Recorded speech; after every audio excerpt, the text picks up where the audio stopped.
This week on Engage the Sage. Everyone, I'm Don Saucier. Welcome to this week's episode of Engage the Sage. This week, I'm going to talk about why you should watch yourself teach. When I teach, and I imagine it's the same when you teach as well, you are aware of your own perspective. But that's probably the only perspective you're actually aware of. I try to teach empathetically. I've talked to you about trying to teach empathetically, but we don't truly know what our students are experiencing in our classrooms. Now, I pay attention to my students' reactions. I try to see what they're doing. I definitely pay attention to the questions and comments that they make. But I can't truly know what it's like to be a student in my class unless I'm a student in my class. So what we can do is we can use the perspective, being students in our own classes, to help us teach better. Now, before I talk about watching yourself teach, you should invite others to share their perspectives about being a student or an observer in your class. First of all, and we've talked about this one before, you should use your students' perspectives. You should use the feedback that they give you on things like teaching evaluations and that student perception data to let you know how to inform your teaching to make it better. I also recommend that you invite someone to come in to do a peer observation of your teaching. I invite you to find a teaching colleague that you have a lot of respect for their teaching ability and have them come in, sit in your classroom, and give you constructive critical feedback about how to teach better. Now, I will admit this is terrifying.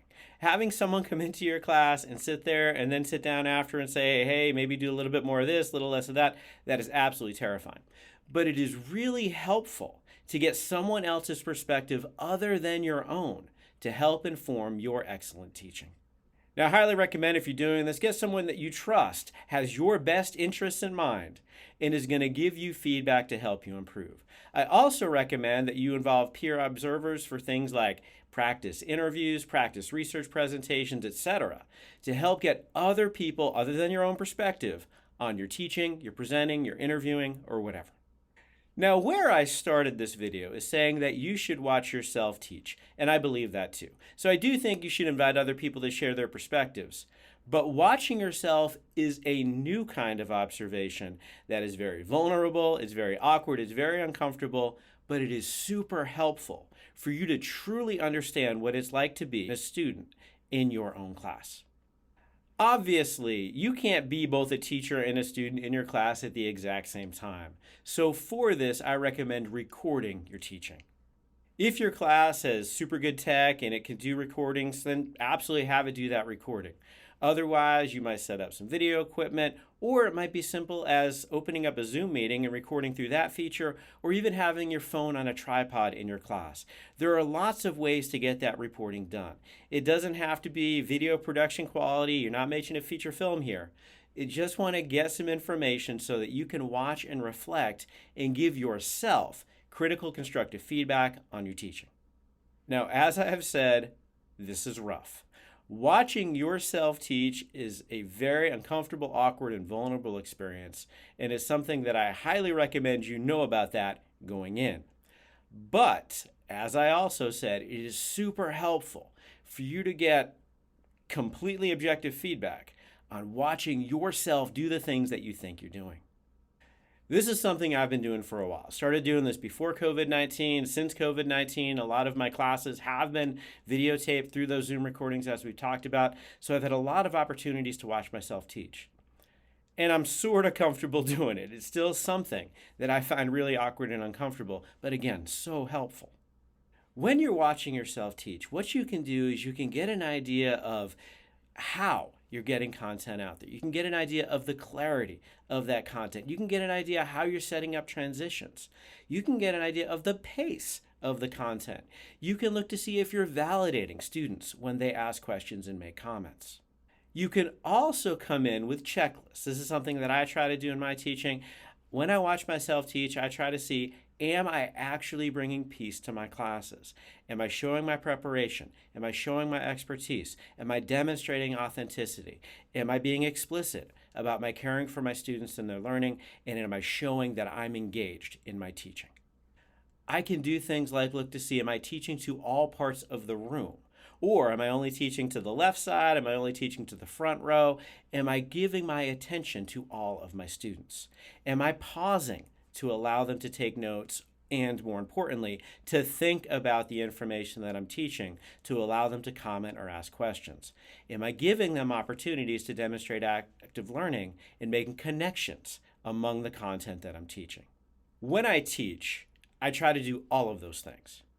However, sometimes when I watch myself having taught, I realize that my success in doing those things isn't necessarily where I hoped it would be.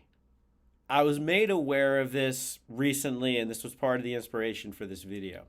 Second week in one of my classes, I thought I was doing a great job, thought I was bringing the engagement, thought I was making the connections, and I had the opportunity to watch one of those classes. And I wasn't doing it maybe as well as I thought. I looked a little tired, looked maybe a little bit disengaged, wasn't pausing the way that I often do to allow my students to critically critique the information, and just wasn't looking engaged as I was teaching. This was really hard for me. It was something that I said, I thought I had a great class, and a transcript of that class might have been okay. I think the content was okay, but my delivery just wasn't on par.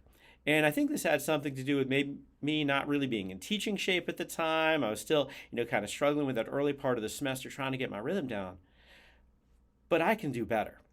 And watching that video and seeing me not really being where I wanted to be was inspirational for me to bring it that next time. And reminds me of some of those cues that I want to hit to engage my students in their learning. A couple of the other things I noticed I wasn't asking enough questions. I was doing too much of the talking and not allowing my students to contribute in owning their own education. I also know for me, in terms of my teaching endurance, I'm kind of built to teach about a 55-minute class.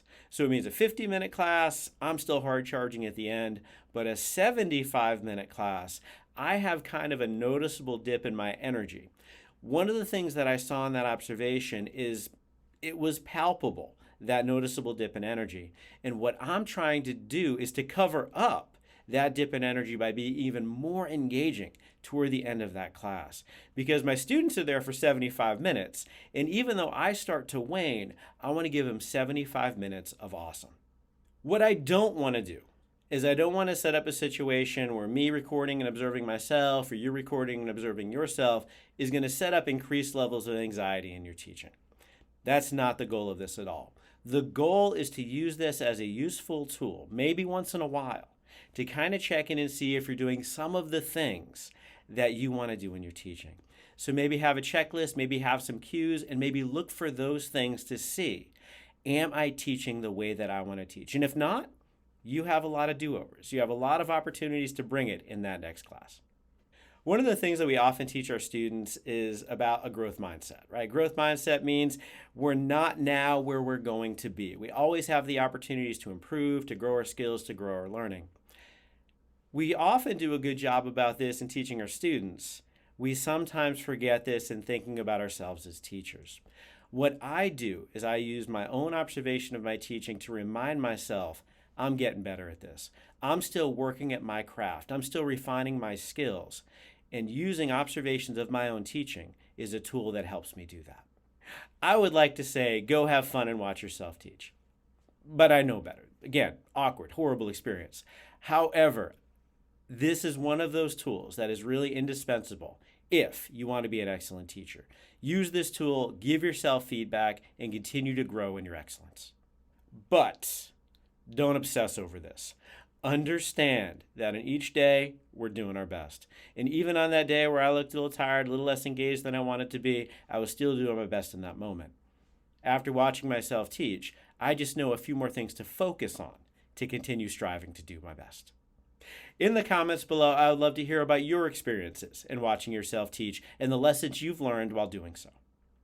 Thank you for watching this episode of Engage the Sage. Please like, subscribe, sign up for notifications, share us on social media, and we'll see you next time on Engage the Sage.